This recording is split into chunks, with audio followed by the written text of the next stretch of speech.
Alright. Welcome back to Modern Day Bum Living. On last week's video, we began by making stencils and creating some templates, which we placed into our bare RV in the interior. We let that sit to see if there was any changes that needed to be made. We were happy with everything except for the kitchen sink. And here's just a quick reminder of what our RV looked like when we first gutted it out. So we ripped everything out, and now we are at the point of where we are building and customizing everything like we want to. That's going to work best for us when we are on the road. I know what to say if only. As you walk into the RV, on the left, there was a closet. So we removed the closet and we wanted to recreate one, but have it open concept so that we're able to see all of our grains, all of our dry storage units. What we did is we bought some containers to make sure that it fit nice and snug so that as we were moving, it wasn't going to move around or fall out. We also wanted to make a space for the electrical box as well as the battery.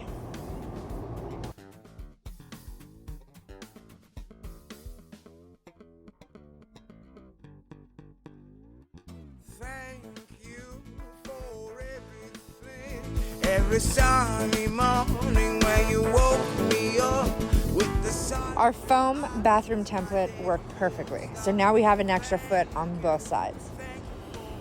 Now it's time to secure it with adding some wood paneling, which we cut out using a cardboard to use as a stencil, and then cut the wood and then glued it using marine grade glue.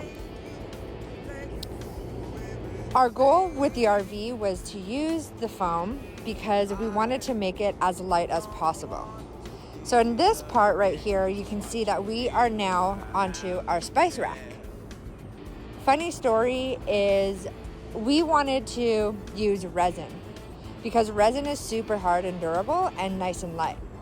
But the problem is, as soon as I put resin on the spice rack, it disintegrated. I mean, unusable.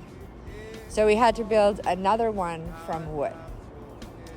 But in terms of the bathroom, adding the wood to it, that part was going to be totally fine. So note to self, do not put resin directly onto foam. If only So we continued building our cupboards using the same method, using a stencil, using cardboard, and then moving on to cutting the foam, placing it, double checking that everything fits correctly, and then moving forward. So instead of using the resin, we were going to stabilize it with some wood. All right. So what we did is we used the previous cupboard doors to cut out the holes of the cupboards, which initially I thought they were way too small, because now that we customized everything to the RV, our cupboard space was actually much bigger.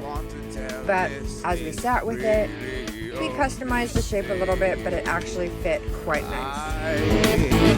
Don't want to be. So as you know, we ended up returning our kitchen sink because we weren't happy with the quality of it. We did go with a restaurant sink, a commercial sink, which was nice and big and deep. So that way we can store things in there while we're moving around, but also so that we can avoid splashing water everywhere and building mold and moisture in the RV. And then did the basic hookup of the sink. We moved on to building the storage. This time we bought our containers that were bigger so that we can carry bigger things in bulk, such as like rice, spaghetti, and our beans, more of our essentials, if you will. So here we are customizing and continuing our open concept. I have told him.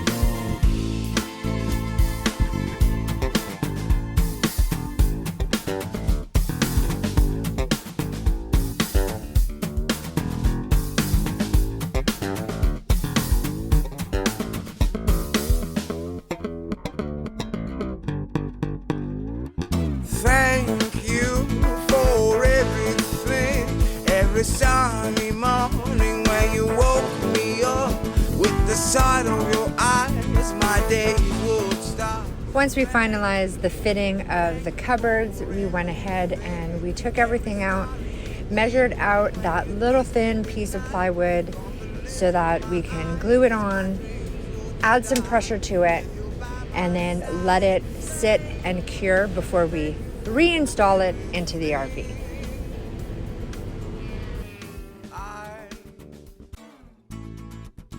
Alright.